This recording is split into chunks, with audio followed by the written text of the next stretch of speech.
Hello, everyone, and welcome back to the Brothers Take podcast. I am Kris, and I'm joined today by my brother, Adam. Hello. And we are back in the room this week to talk all things Spider-Man. We don't have Eric with us today because Eric has the power of acting, and with great power comes great responsibility. So he is currently rehearsing for a play, being a thespian. What? You didn't like that? For any audio listeners, Adam nodded his head in disgust at me, I think it was. Shaked, I think. Shake my head. Shaked your head in distaste at the Spider-Man pun. But we are here to talk all things Spider-Man. And we're going to use No Way Home as our jumping off point. We're going to give our spoiler thoughts on Spider-Man No Way Home. Hopefully, if you're a Spider-Man fan, you've seen it at this point. But we also don't want to assume, given that there are different restrictions across the world at this point in different countries. And I think it was releasing very late in some countries as well. Pretty sure I read that. So just in case you haven't seen it and you have clicked onto this podcast, when the music cues, that's your last spoiler warning. We gave our non-spoiler take on it in our episode last week, so maybe check that out if you haven't yet. But this week we will be talking full spoilers for anything that we bring up. So if we bring up No Way Home, we're talking spoilers. If we bring up a previous Spider-Man movie, we're talking spoilers. If we bring up a Spider-Man video game or animated show, anything we bring up, we are talking spoilers. So once you hear something, just know that if you've missed out on it, there's spoilers coming. Okay. We'll fill you in. Yeah, we'll fill you in. Anything you missed, we'll fill you in. But if you're, you know, a huge Spider-Man fan, there's a lot of these things you're probably you know way more than us. We're like, that's so we like true. Spider-Man, but we are not like, we haven't read the comics or anything. Like, we're not the biggest Spider-Man fans in the world. I couldn't tell you what issue such and such showed up in or anything like that. But maybe you could tell us. So if you're watching this on YouTube, please do jump down into the comments at any point. Share your thoughts and any information that you have on Spider-Man. And if you listen to audio platforms, you can touch base on social media, Facebook, Instagram, and Twitter at The Brothers Take. Give us a follow while you're there. And of course, if you're watching this on YouTube, please do give this a thumbs up, hit subscribe, and click that notification bell for all future content. But without further ado, let's talk Spider-Man.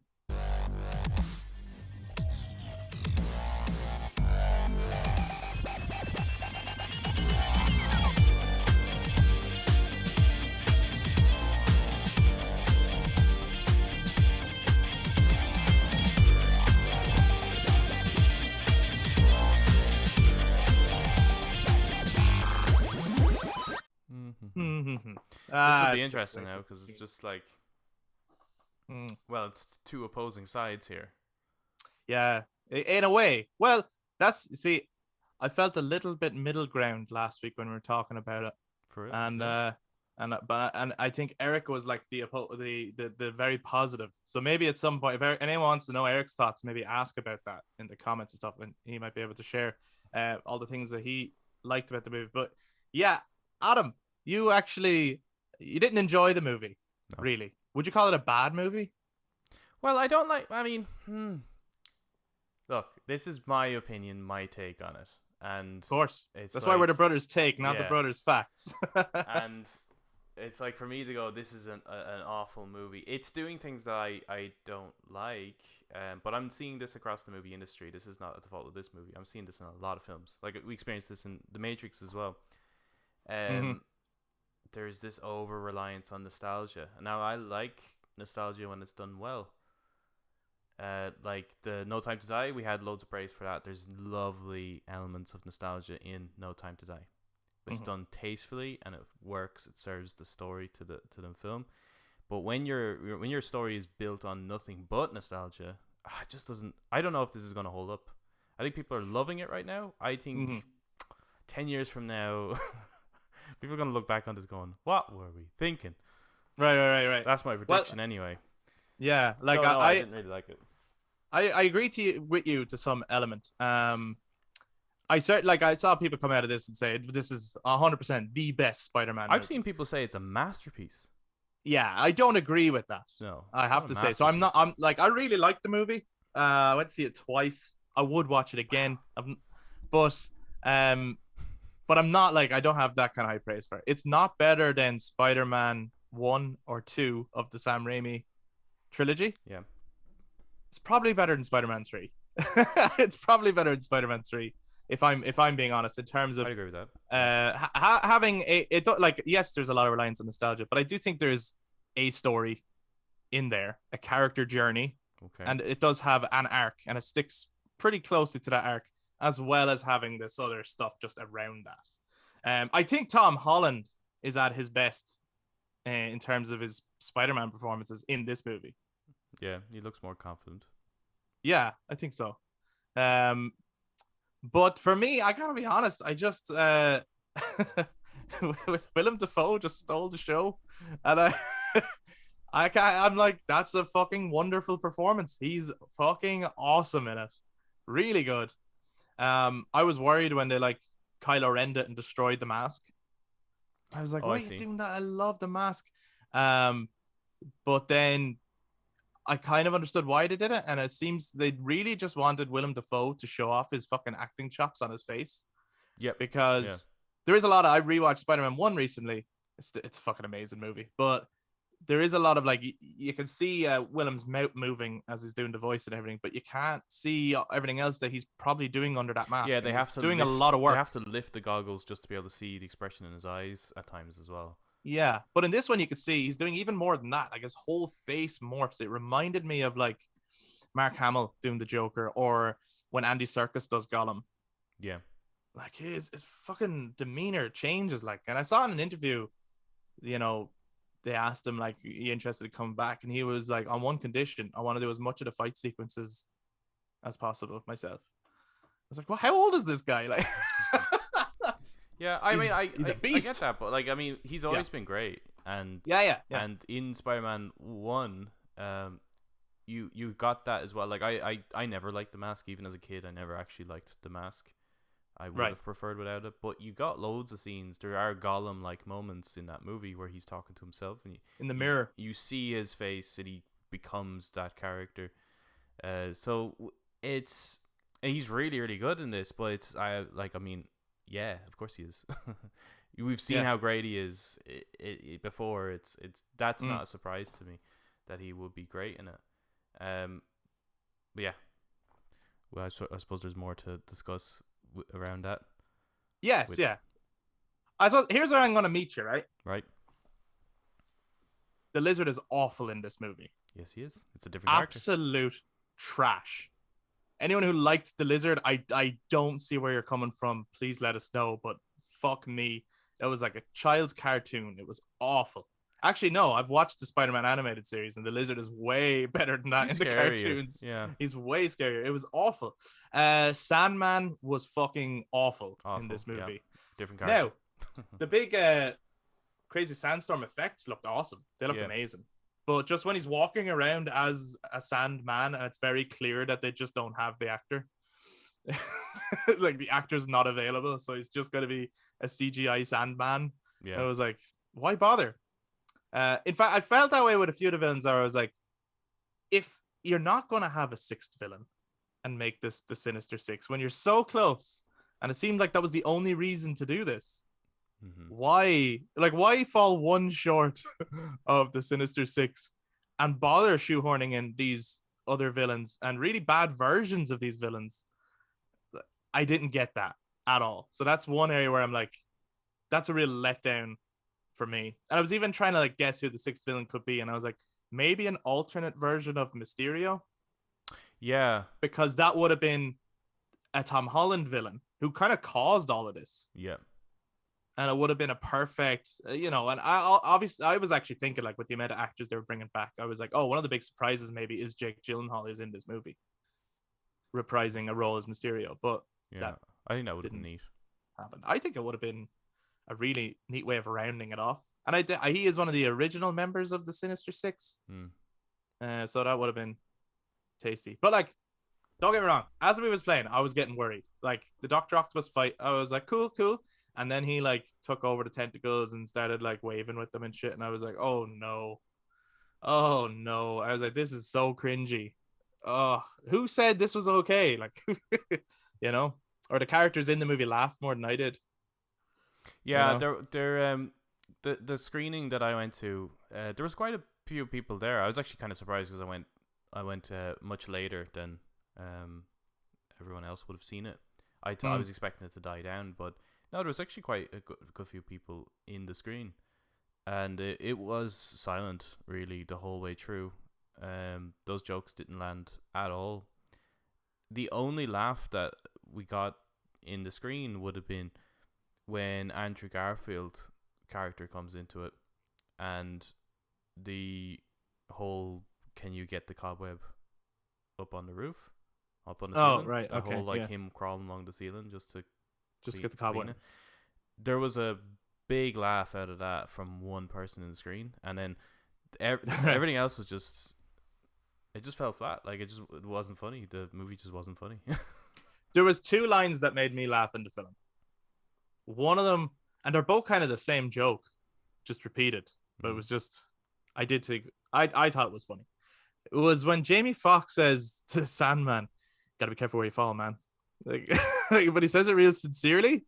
I was like, that's funny because the two of them, like their backstories as to how they become supervillains is stupid. Yeah, They both I fall like into that. shit, and Yeah, then I think Toby repeats that, like he asks Andrew Garfield about like how did he become Electro, and he explains, and he's like, yeah, that'll do it. It's like just falling Yeah. into shit. So those two jokes worked for me. I and like that was because I think they better. work regardless of whether or not you've seen the other films. Yeah, because it's like, Just throw away a bit, but if you've Yeah. seen the movies, it's like, oh yeah, it's kind of funny. yeah, exactly. Yeah. So those two jokes worked for me, but literally nothing else. So on the Mm. side of humor, not very good. No, but I've never really liked the new trilogy in terms of humor. It just, I'm not getting it. It's more, it always felt to me like if, well, Disney is doing it, so that works.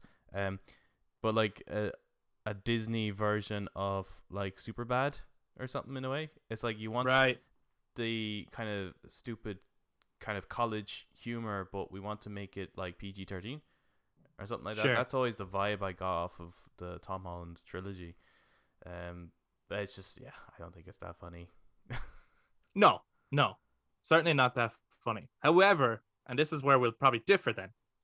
For me, the drama that came into the movie later really worked. And so this is what I'm really curious about, because I was saying to you that there's a point in the movie where I feel like, I don't know, the director just like woke up, got a coffee, and fucking started directing a movie or something. Or like someone else came along and said, this is how you should probably do this. But I thought the tone changed.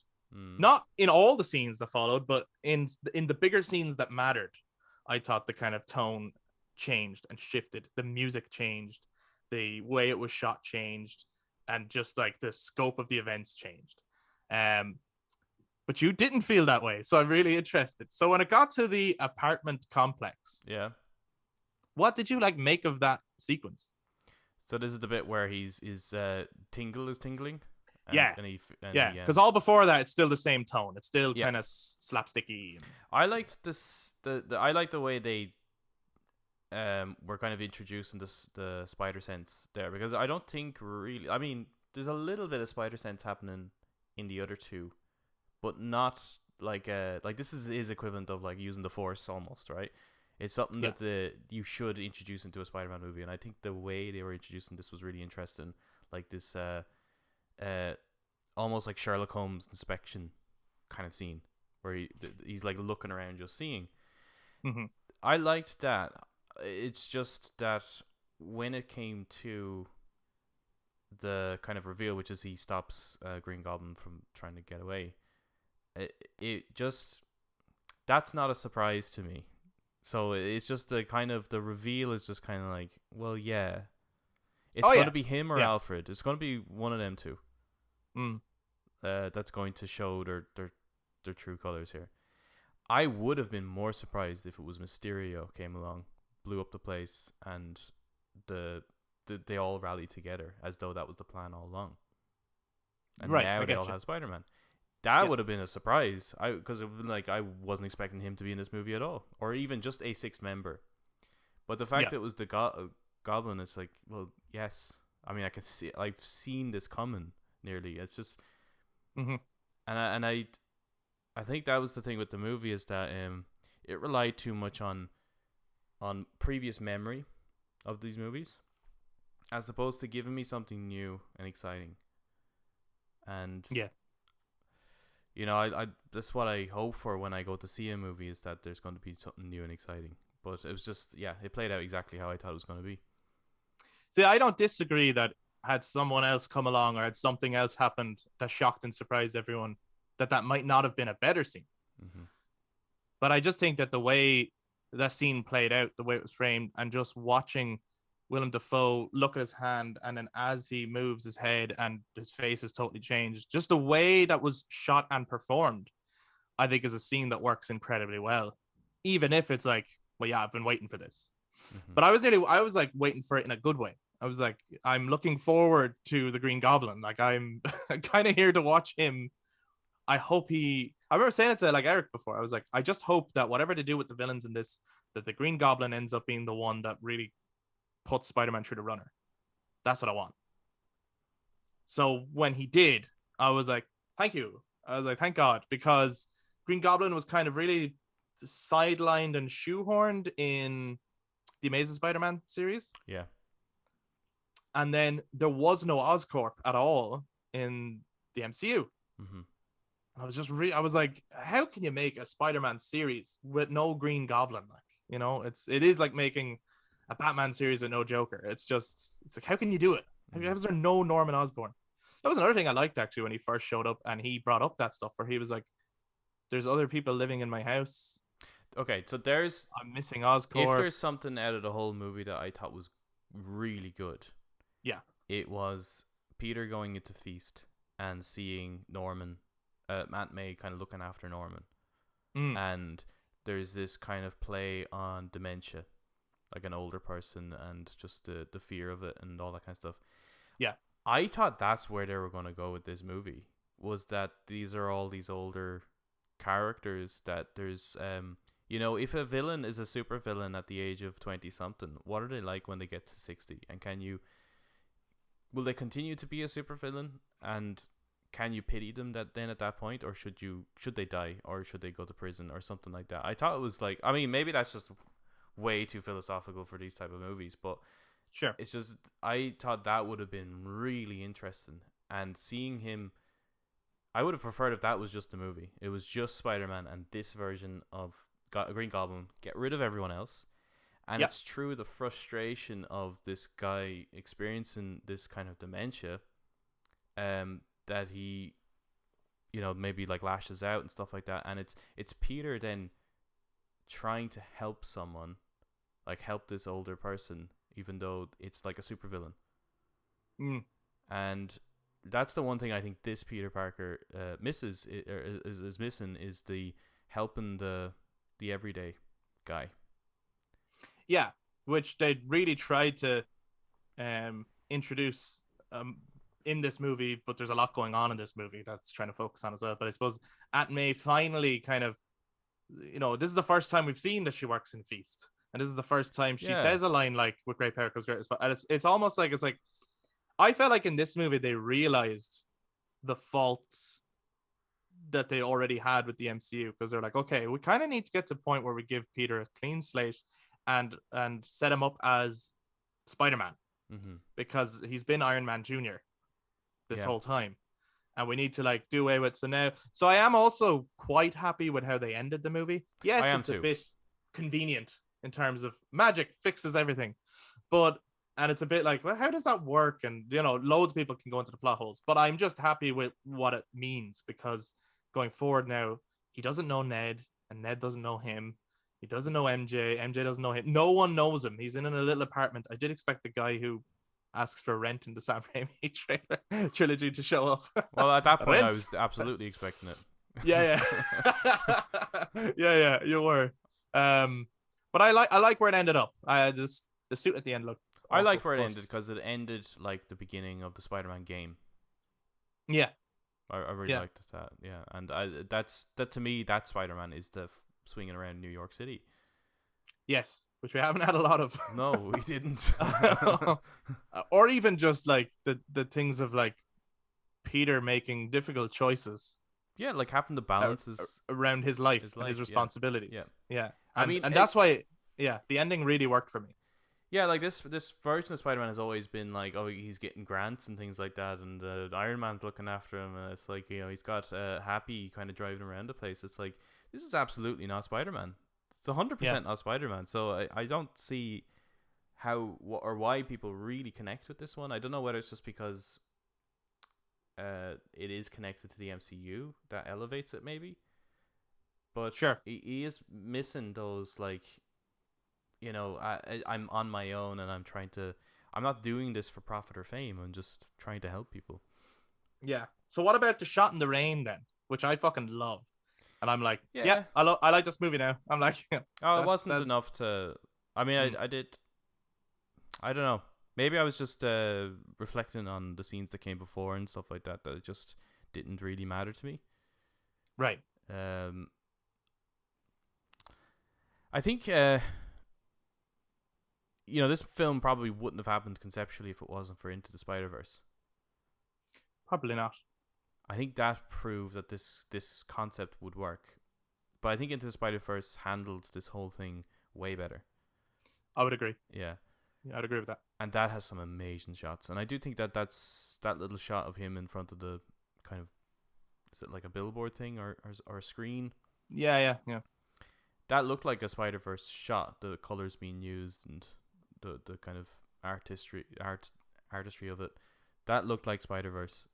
But I'm like, okay, be your own thing though. This isn't I feel like this film is like just leeching off of so many other things that exist. It's the live action Spider-Verse. Yeah. Yeah. It is. And then I suppose we have to talk about the 3 Spider-Men. Yeah. So let's first talk about the scene where they are introduced. They could have done that better. I 100% agree with you on this.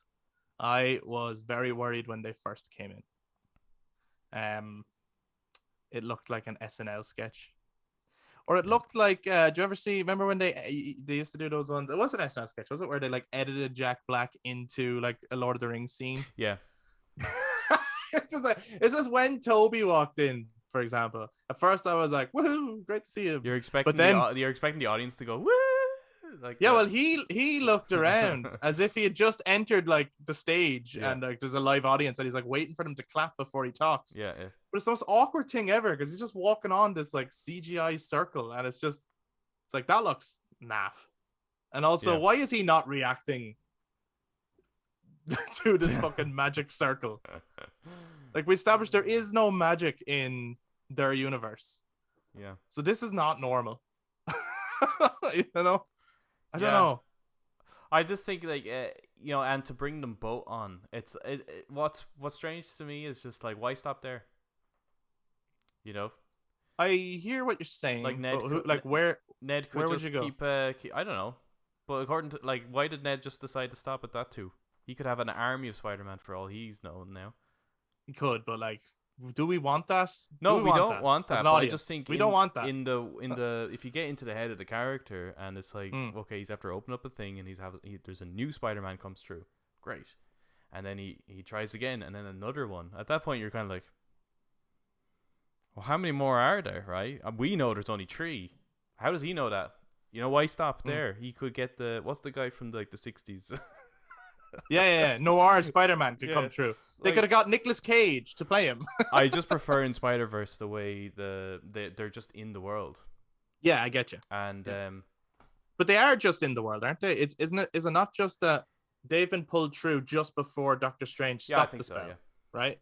So they are actually in the world. They're just walking around, and I hate that Ned does the magic. But anyway, Ned happens to find those 2. I will say though, once we get past that sequence, I really liked the chemistry of the 3 Spider-Men. I did, except for Andrews. He to me just didn't feel like Spider-Man, like his Spider-Man. Really? Yeah, some ways he did, but I just feel like, and it's no fault of him. I just think the way he's written, much like the Lizard and much like Electro, they changed them. I think, I think they changed them because, well, they weren't greatly received. I always quite liked Andrew as Spider-Man. And Pagan really liked him too, so it was very noticeable to us that this is not the same guy. This is not Spider-Man. They kind of turned him into a clown a little bit. For me, it felt like I quite liked Andrew's performance, and I always liked Andrew's performance. I don't love it, but I always liked it. Like I didn't hate it. But I didn't think that it had been changed for the purposes of trying to be more appealing to the audience. Because if I read correctly, Andrew and Toby had a say in how they wanted to play the characters this time around. I do feel like Andrew wanted to play it as if a lot of time has passed, and he's been alone for a long time. Okay. So I thought it was more of he was feeling good about being with people who understand him, because he can never he was like, of all of them, because Toby had Harry, but he also eventually tells MJ, or MJ finds out or whatever. Yeah. But the assumption here is because Andrew loses Gwen, that his Peter Parker never told anyone and has never talked to anyone about it and has been just alone this whole time. So for me, it kind of worked that he finally has someone he can talk to and who understands exactly what he's been through in a way, because they are Spider-Man. Yeah. But that's why I find it quite jarring then when he came through that little portal hole and he just immediately took his mask off. But yeah, that's silly. Then there was like, that's so the audience clap. A couple of scenes later, he goes around, well, I don't exactly go around telling people I'm Peter. Yeah, right? Like, why did you take your mask off? That definitely could have handled a lot better. I think if they were just naturally like, maybe they know that Tom Holland's Spider-Man is off doing something, and then all of a sudden they see this other Spider-Man going around the place, they might want to investigate that. Like they're hearing that there's another one, and then they hear there's another one over, like he's down there. It's like, how could he be in 3 places at once? Like, I mean, there could be a better way to kind of introduce. Could have been an interesting side plot that turns into, that then merges into the main plot. Yeah, I just felt a bit that they're in a hurry to get them all together. Yeah. It was the thing, like what they were doing to trailers as well. They were holding off, because they were like, oh, everyone's waiting to see this. And I was like, only if it's good. Now, I liked them working together at the end. I thought it was enjoyable. But I will say, so there's a great fight with Green Goblin and Tom Holland Spider-Man on the shield of Captain America. The music's quite dark and Tom is fucking going for it. Yep. And plans and is about to kill him. And Toby steps in and saves the Green Goblin. I love that scene. I was like, and of all of them to do it, that's perfect. Yeah. Because it's like there's so many mixed things going on there. Like Toby is saving. I don't call them the actors' names, but it's just easier than say Peter saves Peter. Yeah. So hey, Peter. Hey, Peter. Toby saves. Everybody gets one. Sorry, I can see this. Everybody gets one. I can see this happening in Family Guy, where they actually have that sketch, and it's like Peter Griffin comes through the portal. Yes, yeah, that'd be so good. Apparently, everybody gets one. Bingo. So Toby is saving Tom's soul at that point. He's saving Spider-Man's soul, but he's also saving the father of his best friend, whom when died, like totally spiraled his best friend's life down this dark road and kind of ruined his whole dynamic with his friends and everything. So it's like, there's an opportunity here, not only to save Spider-Man's soul, but also it's like, I have a chance to undo this terrible thing that once happened that actually like ruined the lives of a lot of people around me because of the complications that came and led to Harry's death. So there's a lot going on there for Toby's character. I felt that it's like, this makes sense to me. Yeah, like after coming out of that, I was like, fuck, I miss Toby. Yeah, right? Like, it just makes me want that Spider-Man back. The only thing I will say is, when the Green Goblin stabbed Toby, and I did go, right, man, follow through with that shit. Yeah, I'm not saying weird. I want Toby to die, but why not? If you're finished with his character, which you're clearly not, why not follow through with that shit? And how difficult would it be then when Green Goblin is laughing in Tom's face and Tom to do the right thing and cure him instead of kill him? Like it would just be a bigger moment. It's like, why stab him and have a shocking like as he stabs him, and then afterwards it's like, yeah, I'm fine. I'm a bit hurt. It's just, for me, that didn't work because I was like, hey man, don't even flirt with killing him. But if you're going to flirt with it, then go all in. Don't Don't tiptoe on that. Yeah, I don't know. that did seem weird. The placement of that. Does Spider-Man have a healing factor? Yeah, A little bit, doesn't he? yeah, So he it's does. just He like, does. It's he I don't can know. survive it, of course, but Would that even affect them anyway? It just seemed weird. Why did that even happen? Really, what I was their reasoning for introducing I that? think the reason was that Green Goblin is so despicable that he will even kill the people who have just saved him. Yeah, So it's like I think the idea in was his that character. this character is literally so despicable. Like, do they deserve to live? Right. And in that moment, then Tom making the bigger choice. But I think it would have been bigger again had he just killed the guy that saved him. And it would have been far more shocking, I think, to the audience to do that. Yeah, but how are they going to do No Way Home 2? Yeah, well, this is it. Like, you have to open the portals again and bring them all back again. You know. Yeah. What did you think of the Daredevil cameo? That one just that makes sense. You know, that's what's really kind of frustrating about this film for me is that there's loads of little things where I kind of wish we could explore them more. Right, so partially now I want a movie that's just about a court case.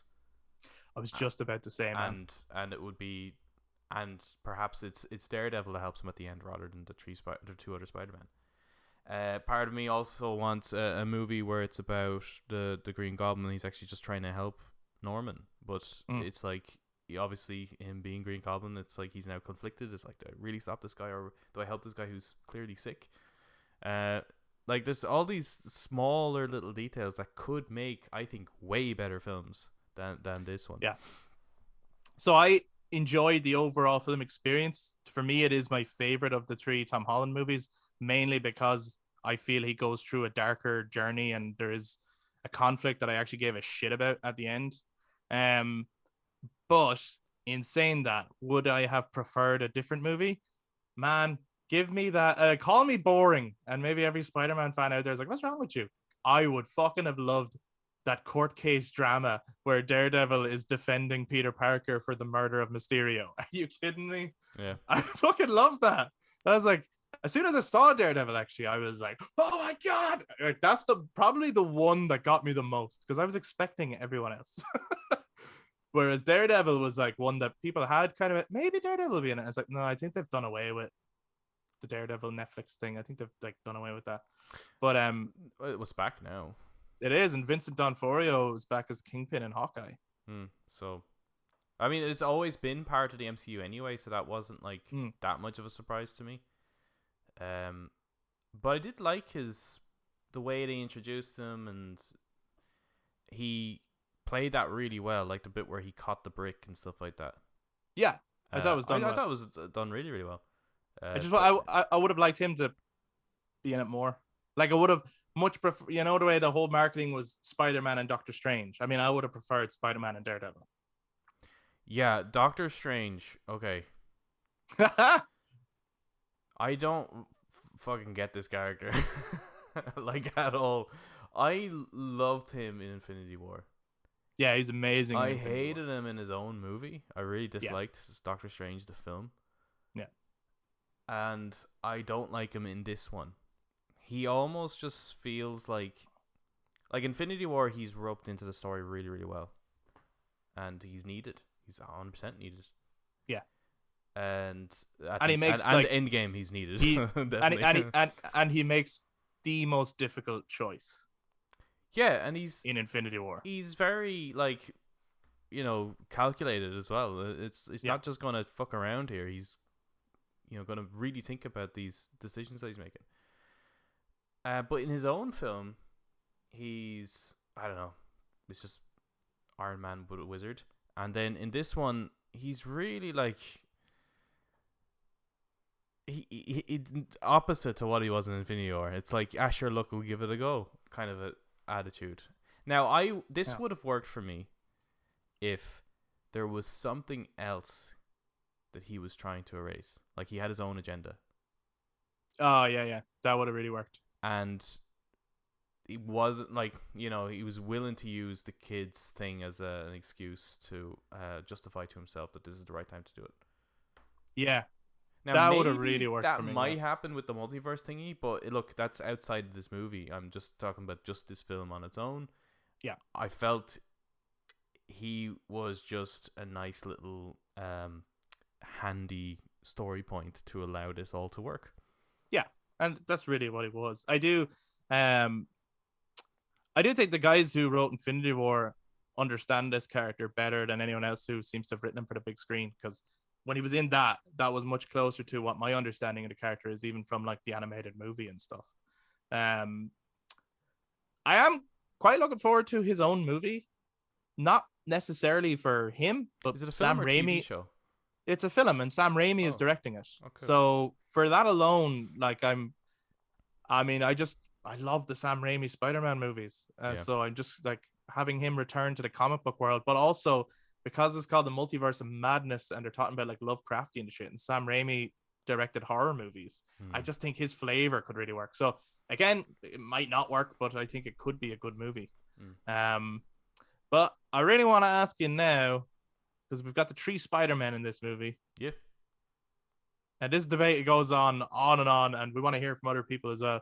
Who is the best on-screen Spider-Man? Tobey. 100%. 100%. I agree. Tobey Maguire. Fight us. Oh no, I mean that's just how can you even debate that? Tobey is excellent. Yeah. In all aspects of the character. And I remember people saying it's like, yeah, but he's not funny enough when he puts the suit on. I was like, go back and watch those movies. He does have little one-liners and little jokes that he says to the villains. It's just that he's not doing it all the time where it's overbearing and it's like, oh, can this guy never take anything seriously? Like, he does have little one-liners. Why is that always a requirement for comic book characters? I don't know, but I suppose like a lot of the thing is I certainly don't get it for some characters. I do get when people say it about Spider-Man only because when he has a suit on, he does do that. And he always has. But he's more kind of like smart aleck almost. Quick responses. Witty. Yeah, as opposed to funny. He's a bit like Bond in that way, where it's just like one-liners and things. Yeah. And some people find them funny, some people find them irritating. So yeah, but I wouldn't over-egg it. I actually think it's done very tastefully in the original that's Sam the only Raimi aspect trilogy. of Andrew's Spider-Man that I liked, was that in the Amazing Spider-Man, I thought he was a good Spider-Man in the suit. He's just a very different Peter Parker, like very different, like not even not the comic at all. So that's what's interesting. I like Andrew's Peter Parker. Oh, really? And I don't like his Spider-Man all that much. Oh, that is interesting. I hated, which was the scene they showed off that everyone fucking loved. And it was like, oh, yeah, they got Spider-Man right. The whole carjacking scene. Yeah, I thought that was 100% Spider-Man. I hate that so much. I hate that scene. Right. He does all, oh no, a knife, my weakness. And he gets down on the ground and everything. And I'm like, this is, I don't know. It's very Deadpool to me. I don't like it. A little bit. But it kind of reminded me of the 90s Spider-Man a bit. Sure. I look at, yeah, it probably, maybe it is. I do like that's what other people like. So I don't think his Peter Parker is an accurate one. I do like him as Peter Parker. It's a different take on him. And I think his relationship with Gwen is probably the best relationship between two characters out of all the Spider-Man movies. Yeah, it's very believable. Yeah, like very I believe I would say, they're in love. I quite liked Tom and Zendaya in Far From Home. Oh, really? I like her in this as well, but I do Zendaya's like really good in this one. Yeah, she is. But I do like their chemistry in Far From Home. I was like, I believe that they're two teenagers with a crush who don't quite know how to talk to each other. Like, I think they there's definitely handled that quite well. about it. But no, Zendaya's really good in this. Yeah. They should definitely just tell Ned to fuck off. Yeah, I hate Ned. I hate as Ned. a character. No, I don't like him. I don't like him at all. I don't get it. I really don't get it. I don't think he's funny. I don't think he does the emotional scenes well. I don't think he's good. I think he's an unnecessary character. In fact, I would have preferred in the first movie Peter is a kid in like if they can't do Harry, which I think is actually because of Sony. I think they weren't allowed to use Oscorp. That's so weird. That's all going to change now, I'd say. It is. It was a slow process of winning Sony over, I think, was what the kind of deal with. There was only certain villains and certain characters that they were allowed to use. you know, is what it seems to be. But I do think that Homecoming would have even worked better if Peter had no friends. Yes. If it was just Peter Parker, he has no friends like in school. Yeah. That would have worked for me. But Yeah, anyway. it's a really it's just an odd one. Like he doesn't really get bullied either. Like the guy who bullies him is like The worst Flash. Oh. That's the worst version of Flash ever. Though I did like, I kind of preferred him a little bit I kind of got him a little bit in this one, in No Way Home. Yeah. He's still not Flash, but it's just Much interesting watching him, his motivation, I guess, as a character. It's a take on Flash. Yeah. And that's okay as well, you know. It is okay, but it's normally this kind of stuff you kind of, like, you know, and like as a big fan of Zack Snyder's Batman and Superman, you generally hear that people go, look, these aren't those characters, right? These are a take on these characters, and I'll accept these as Elseworld characters, not the main one. Yeah, I can't. Why does that criticism not apply to the Tom Holland Spider-Man? Because I don't see any. You see that? Yeah, I agree with you. Because I'm like, even Aunt May, it's like, yeah, that's a take on Aunt May, but it's also just something not quite right about this cool yoga mom Aunt May. Like, it's something not quite right about it. Same with a lot of the other characters. It's funny though that when they got around to Jameson, they were like, "We can't do another take on Jameson." There is one. Like, J.K. Simmons is so good as J. Jonah Jameson. Like, he is amazing as the character. I thought it was funny because when I came out of this movie, I was like, I actually don't know who this is for. Now obviously, it's for a lot of people, considering it seems to be getting high praise. It's the highest rated movie on Rotten Tomatoes. Wow. Whatever. Okay. Anyway. So take that out of. I'm like, look. How do you feel about that? I want the Tobey Maguire Spider-Man. That's the Spider-Man I know. That's the one I grew up with. That's the one I love, right? Mm. And now he's obviously he's in this, right? But I have to deal with the Tom Holland Spider-Man as the main character, and I just don't really like him as Spider-Man, and I don't like this take on Spider-Man. And then there was a kid behind me who just wouldn't stop asking questions to his parent. When like the villains kept coming in, he's like, "Who's that?" And then when the two other Spider-Men came in, he's also like, "Who's that?" I'm like, okay, who's this for? Because like I'm almost too old to enjoy this. I feel. Yeah, I think that's probably my issue with the movie, is that it's not for me. It's for kids, really. I have to grow up now and I have to say this is not for me. But then the kids don't know who half these fucking characters are. So it's like, well, okay, if it's not for me and it's not for you, who the fuck is it? It's somewhere in between, I think. Well, I was gonna say, and I think he's not here to say, but I actually think Eric's age group, probably, is the ideal age group, because when he was young enough to remember the Tobey Maguire movies, but at that point was playing with the toys and stuff, and like just he would have had different stages for each Spider-Man in terms of being like a little child for Tobey, a teenager for Andrew, and now a young adult for Tom. Mm-hmm. So I actually think his generation are probably like, I really like the movie, but I think his generation are the ones that love this movie. Highest rated movie of all time. Yeah, man. So there you go. But we want to know from you guys. Let us know what do you think of Spider-Man No Way Home and all the things that we brought up. Green Goblin's awesome. Okay. Jumping off from that, I want to talk about the game real briefly. The Insomniac Spider-Man game. Because we've both played it. Eric hasn't played it. Good opportunity for us to talk about that.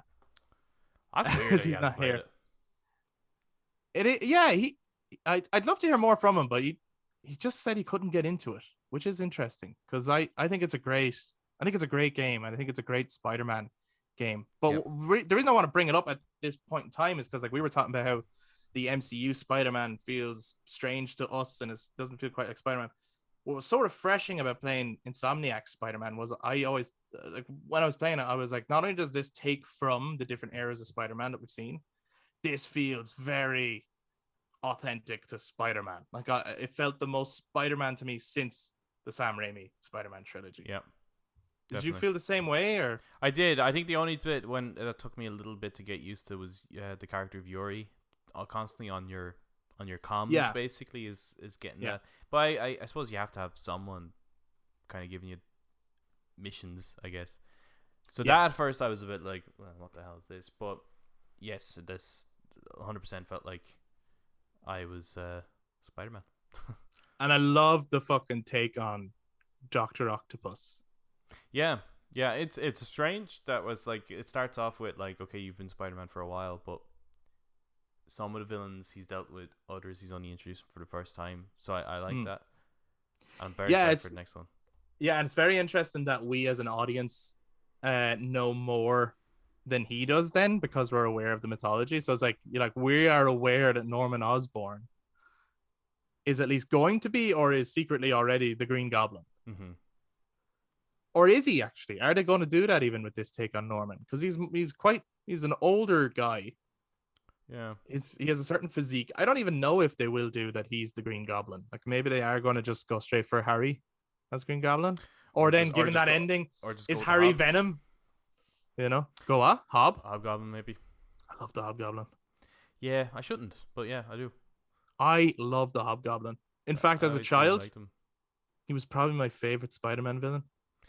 I'm ashamed to say I didn't know the Green Goblin until I saw the first movie, because he didn't show up in the animated series all that much. No, the Hobgoblin was in it a lot.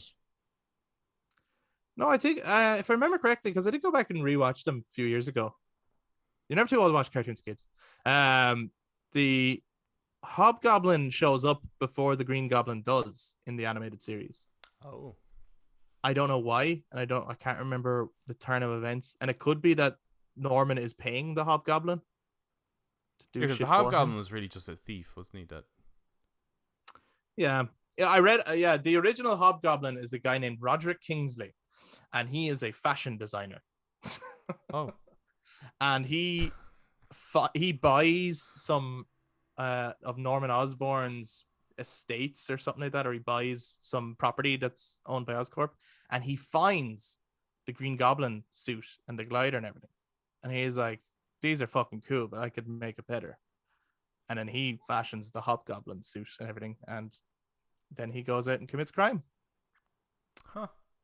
So probably wouldn't translate well to film. No, probably not. But they might. I mean, I think. But he looks cool.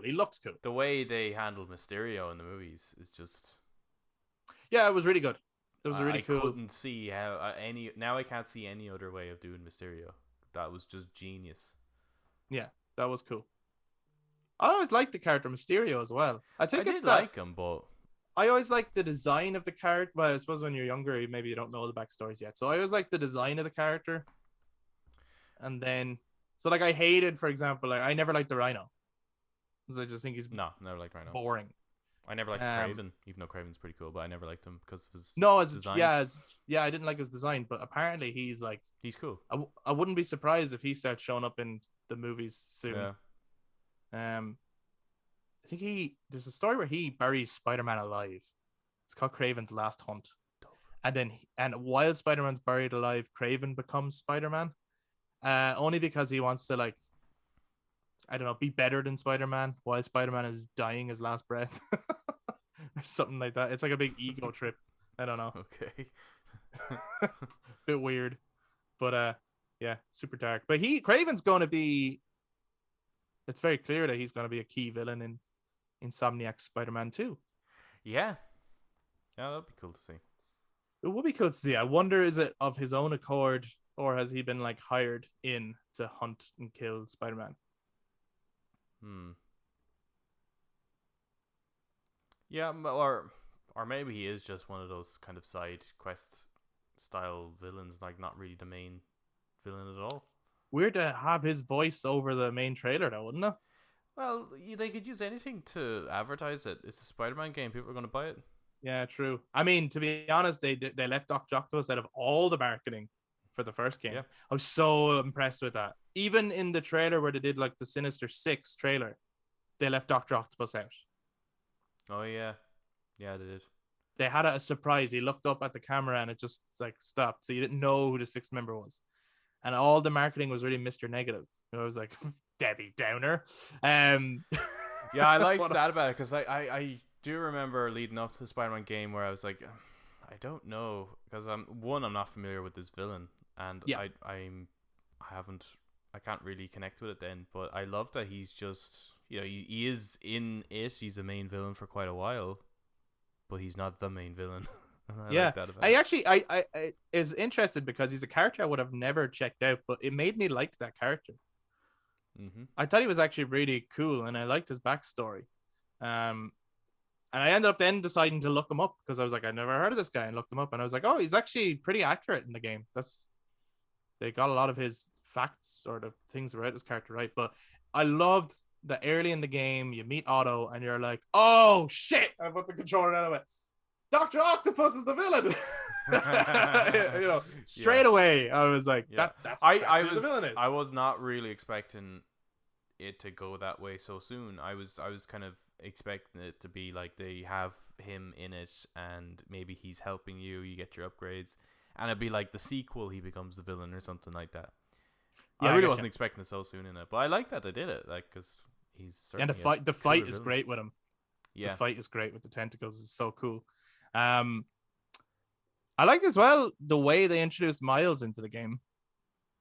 It felt really, it didn't feel like, I mean, there is probably an element to it where it's like, well, Into the Spider-Verse is like crazy popular. That came afterwards though, no? No, it did come before. Are you sure? Now I don't know. I think the game came Or did they come the same year? In which case, of course, they were already working on the game. I could be wrong.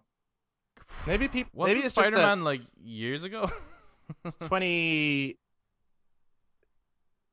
I think. Was it? I think it was the same year as God of War. Yeah, 2018. Okay. When was Into the Spider-Verse? Into the Spider. 2018. Yeah. Yeah. Oh. I just think but then they were already obviously working on it. Yeah. There must have been this like, maybe everyone was just aware that people had been asking for this Miles character in the comic book space. I think he had become popular. He did, yeah. I liked him in it, and I liked the side game. Miles Morales, brilliant. He's a really cool character. Although the villains aren't as strong, but his journey, I think, is really, really good in it. Great. It was a great Christmas game as well. Yeah. Like the just Christmas theme of it, and he's really fun to play as Miles. Like because he has those extra abilities. I found him really, really fun to control and play as. But the question I want to ask you now is, Insomniac Spider-Man. Yeah. Has it topped what was definitely considered the greatest Spider-Man video game of all time? Is it better and there's many Spider-Man games out there, guys. There's Web of Shadows, Shattered Dimensions, Ultimate Spider-Man. There's a lot, and you can tell us what your favorite Spider-Man game is. Maybe it's not Insomniac Spider-Man, but has it topped Spider-Man 2? Has it really? I think maybe it just might. That was a fucking awesome game. It was, but there were some very frustrating moments in it. What made Spider-Man 2 so great was the GTA-ness of it, just being able to go around and beat people up and swing around the place. That's what made that game really fun. But the actual missions, they were okay. I recall one of the missions that really drove me nuts was Mysterio in the Statue of Liberty, and he had like all these like UFOs, and you had to swing it. And if you fell, that's it. You got to go again. And I think there was a time on it too, if I remember correctly. That was so fucking frustrating. So oftentimes I would just leave the missions and just swing around. Like that's what made that game so fun. Insomniac is fun either way. Yeah, and well, to be honest, Insomniac includes as well a lot of the elements that I liked from Spider-Man 2, including like swinging on top of cars that are chasing and taking people out of the cars and stuff. That was in Spider-Man 2, but this time it's a little bit more cinematic. It's hard not to say that. And you can put on the Spider-Man, like the Sam Raimi Spider-Man suit, which is probably one of my favorite features of Insomniac Spider-Man. The different suits? Yeah, because it's just so easy. Yeah. It doesn't go like, oh, you must, I don't know, play it for 1,000 hours, but only between the hours of midnight and 1 in the morning. Yeah, and buy every this. You have to Christmas. buy the suit in a DLC. Yeah, or pay 50 quid. Yeah, it was no, I do. so, I do. You can just swap between them so easy as well. I thought it was a really good element as well that each suit has like an ability you can learn, and then once you've learned that ability, you can swap seamlessly between the suits and just have your Spider-Man look however you want your Spider-Man to look. Yeah, and just like I thought that was really cool. Yeah. However, one thing I don't like that they've done, I know it's not a big deal, but I don't like it. Change. The face change. Not I cool. liked the way he looked. Yes. He looked really good. He looked like a nice his age. He did. Now he looks younger. Like Tom Holland. Than Miles Morales. The voice doesn't suit the new face. No, it does look a bit weird when he's sitting on the roof with Miles and he's like telling him all this advice because he's been doing it for years. And Miles genuinely looks older than him. Yeah. So in Spider-Man 2, please rechange the face. I think everyone will be fine with that. I don't think anyone. Did they ever really come out with again. What was the reason? No, not really. But I do think that there was something there where it's like we want him to look a little bit more like Tom Holland to make him the Spider-Man in everyone's eyes. I don't know. I have no idea. But because he does look a little bit more like Tom. He does. And he previously looked a little bit more like Andrew, I would say. He did, yeah. He looked like Andrew. It felt like the world of the Sam Raimi Spider-Man. Yep. And then he had sort of the gadgets and gizmos of Tom Holland. Like it was a really good mix of everything Spider-Man, I thought. So anyway, that's all I gotta say. That's all I gotta say. I also gotta say there's a animated series, a Spider-Man animated series. There's obviously loads, but we grew up with the 90s one. But there's one called Spectacular Spider-Man. Mm-hmm. It's on Netflix. The art style is very childish. But it is well worth a watch if anyone hasn't seen it, because the writing is great. Some of the designs of the characters aren't cool. Like it is a really strange, cartoony or childishy cartoony art style. But they wrote the show very unlike how cartoons are written. They wrote it like it was a TV show where there is an actual storyline that threads throughout. Okay. And like the season finale is like a season finale where there's a big reveal and it's fucking brilliant. So if anyone hasn't seen Spectacular Spider-Man, please try to get past the art style. It is actually really good. It's great. But we'd love to hear from you guys. So if you've been watching this on YouTube, please jump down to the comments. Let us know your thoughts on Spider-Man No Way Home. What do you think is the best Spider-Man movie? Who's the best live-action Spider-Man? Let us know your thoughts. And also let us know what's your favorite Spider-Man game to date. What do you hope they do with the Spider-Man Insomniac sequel? And what's the best Spider-Man animated series? All things Spider-Man is what we want to hear. That's a lot of homework. Yeah, you got homework, guys. I want it submitted by Monday. Yeah, let me just scrub back through and just see what were all the requirements again. Hold on. How do you want it submitted?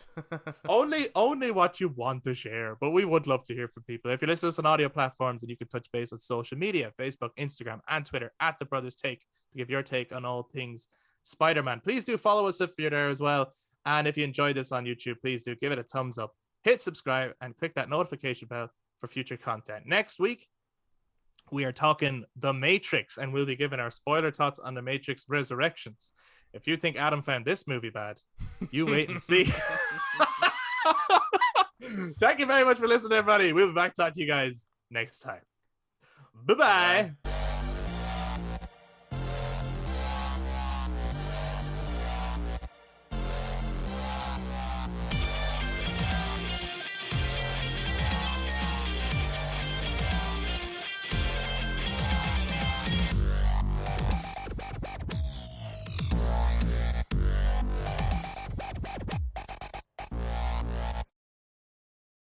This is gonna become like, does he like anything?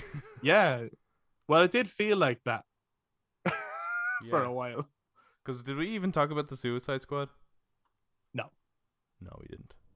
I fucking hated that.